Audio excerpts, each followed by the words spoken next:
So in this video, I'm going to break down how to get a perfect bass guitar mix using Reaper and using only Reaper stock plugins. Right here in my DAW, I'm going to break down each of the steps you need to get that amazing fat, round bass guitar sound that's not too boomy, but sits perfectly in the mix.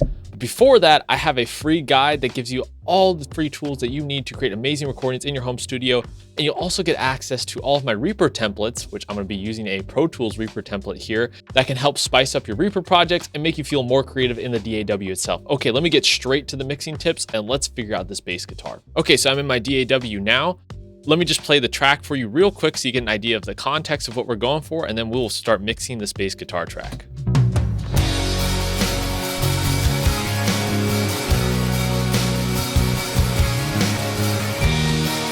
Okay, so that is the track. Now let's check out what we have for bass guitar. Let's expand this a little bit here so we can see what we're working with.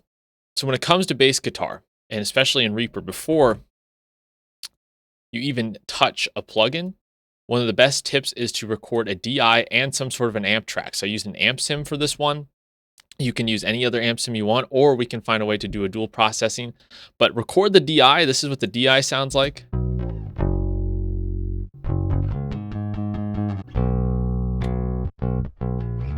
That sounds great. And this is what the amp track sounds like. In my free guide, I have places where you can download amps where you could use that to create the bass amp track, or you can mic up a bass guitar amp if you wanted to, or your cabinet if you wanted to. And so together they sound like this. Not bad. The first thing I want to do is get a good balance between these two tracks. And so I want to bring the DI down a bit and bring the amp up.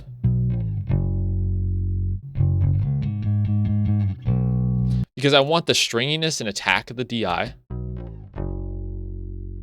but it doesn't really have the consistency in the low end that I want, but the bass amp really has a roundness to it that I like. Together, they create a sound like this. So pretty solid. I get a good balance between them. You can check phase if you want to make sure the low end's coming through. Let me reverse the phase of my DI track.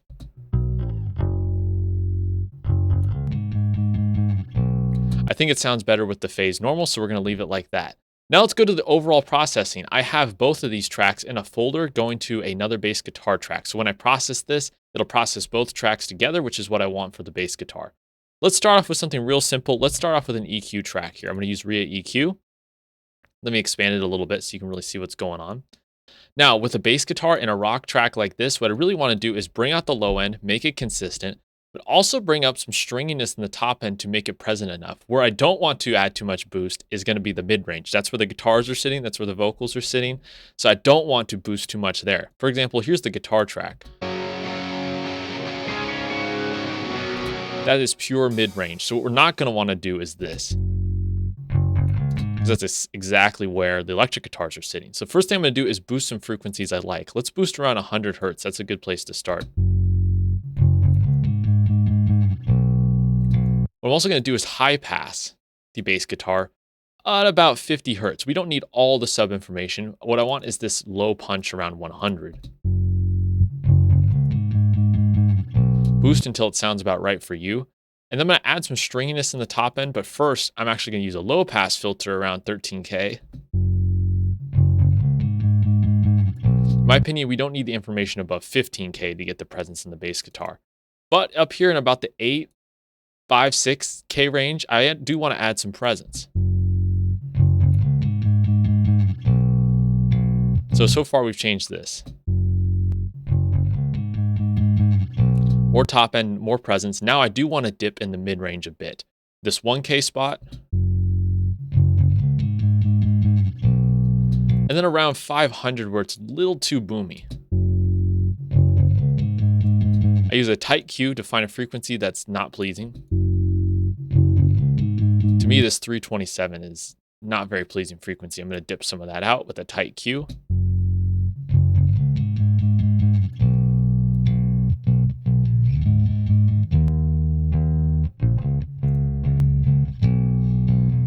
I like what that's doing to the track. So now that we've got some EQ on there, what I'm going to do is actually add some saturation using Reaper stock saturation. We're going to go about 60%. It adds some color, adds some analog flavor to the bass guitar sound. I think it just brings out the best in the entire instrument.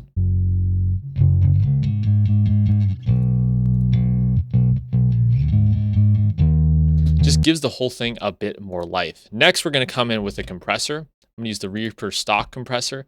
There's number of ways you can approach this. I do like starting with a Reaper preset, and they've got a bunch of great ones. Let's start with the driving rock bass preset. So you can see here the ratio is set pretty high. I'm going to dial that back a bit, and I'm not going to have the low pass and high pass on for the compressor. It has a 100 hertz attack and a 539, or not hertz, but millisecond release. I'm going to make the release a little bit quicker. I'm dialing the gain reduction there. I'm looking for about 10 dB. I want the bass to really be consistent. When it comes to bass guitar in a modern rock mix, you don't want low end moving around too much with volume.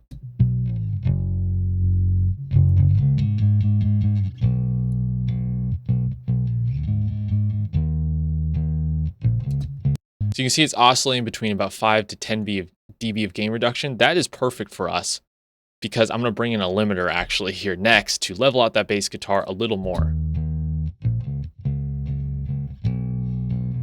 One of the big goals with rock bass guitars, even when he plays up on the higher parts on the bass guitar, I want the low end to feel the same as when he's on the lower notes. Next, I'm going to come in with the limiter.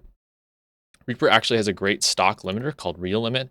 What I'm going to do here is just kiss the bass guitar, kill any more of the transients. You can see here on the DI, this is where the bass guitar is really starting to play harder. So what I'm going to do is bring the threshold down.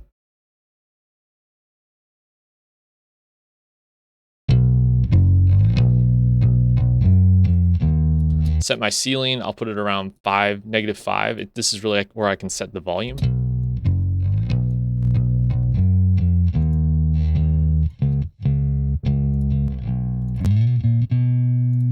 Just making it a little too loud, so I'm not going to limit it quite as hard.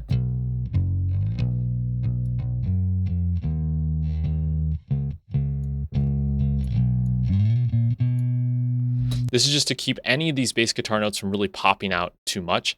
Last thing I'm going to come in with is a multi-band compressor. This is the REA X Comp plugin. What I'm going to do is just focus on this low section here. Just come in with a little bit of extra compression to keep any low notes from blooming out too much and distorting the mix. I'm going to turn the auto makeup gain off. You can tell by the meter, it's just about 1 or 2 dB right there to keep the bass guitar reined in. Let's go back to the whole track and see what it's doing.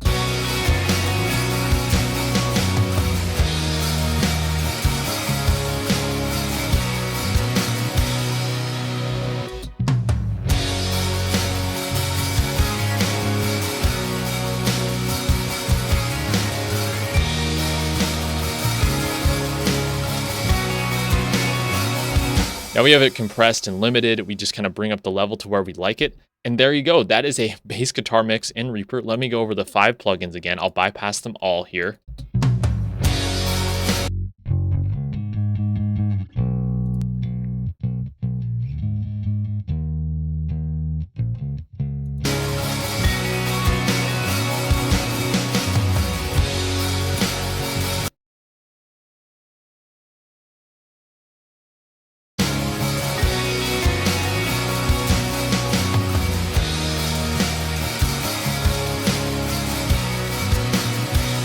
You can hear the bass guitar is present during all parts of the track. So what I did was came in with a stock Reaper EQ, added some lows, added some tops, scooped out some of the mids, added some Reaper saturation to bring out some of the harmonics, came in with a compressor, about 10 dB of gain reduction there at 8:1 ratio, used a limiter just to kiss the track on some really peaky transients. You can see that's only about 1 dB of gain reduction. Then came in with a multi-band compressor just to bring in those low-end notes even more.